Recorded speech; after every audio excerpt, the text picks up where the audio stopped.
Turn now to Pawleys Island for an update on the sex offender investigation at a church. According to leaders with the Pawleys Island Community Church, their children's ministry is now back. This comes after the church became the center of an investigation surrounding this convicted sex offender, Warren Perry. He was found working at the church as a custodian. Investigators say multiple now former church leaders allegedly knew about Perry's conviction and allowed him to work both at the academy and the church.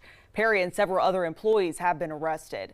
Leaders say they have since reviewed and strengthened child protection policies, and they claim they are partnering with Ministry Safe, an organization that focuses on child sexual abuse prevention. But there is some conflict here because Ministry Safe says it is pushing back. The organization did post on social media saying that they are not actually in partnership and have no relationship with the church or its now defunct school. As of right now, the investigation into Warren Perry's presence at the school, though, is ongoing, we're told. To learn more about what happened or the alleged policy shifts, head to this web story at live5news.com.